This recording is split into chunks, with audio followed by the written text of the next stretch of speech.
The international break is over and Norwich City return to their Championship promotion push on Saturday with a trip to Middlesbrough, who are chasing a playoff place. They sit 5th ahead of kick-off.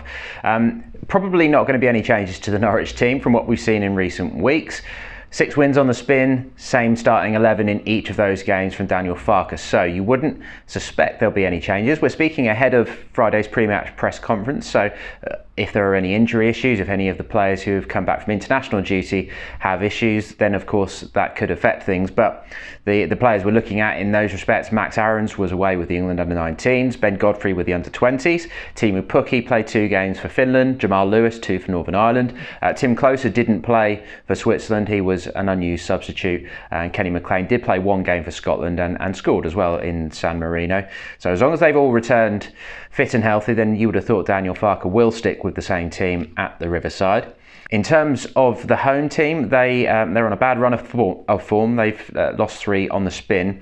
Tony Pulis seems to be playing roughly as a 5-4-1 with wing backs. Ryan Shotton, who was a centre back earlier in his career, playing on the right. Britta Sombolonga, of course, very highly rated striker at this level. He has scored 12 goals, but he was dropped from the starting lineup for the last game for Borough and hasn't scored for 5 matches. So whether he will remain on the bench will probably be a big thing that Borough fans will be looking for ahead of kick-off. Being in 5th, they're only 4 points clear of Forest, who are in 11th. So by the time we get to 5:30, Borough could well be outside of the top 6. Looking at their strengths and weaknesses, then defence is their clear strength. No surprise there with the Tony Pulis team. They've got the best defensive record in the league. They've only conceded 31 goals in their 37 matches.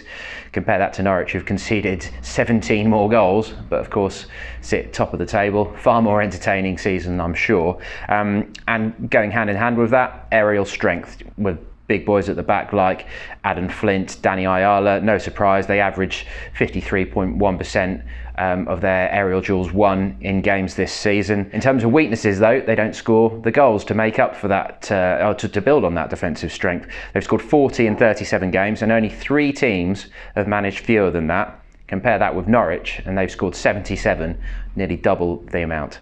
And possession as well, they average among the lowest in the division of 46%, whereas Norwich among the best with 55%. So key man, Darren Randolph, the goalkeeper, has got to be one of them at least. 16 clean sheets, the most in the division, level with Sheffield United's Dean Henderson, having played 1 game fewer. But if you turn to outfield, Adam Flint, former Bristol City defender, big centre-back, he wins a lot of the headers at the back for Borough. And Johnny Howson, as we mentioned, former Norwich player, was so popular here for a lot of years. No surprise, he's got the most assists for them, with 5 so far this season. So this game is delicately poised, perhaps going to be a bit similar to the games that Norwich have had in recent weeks against Millwall and Rotherham in terms of a more direct side. And Norwich, of course, came out on top of both of those games quite well.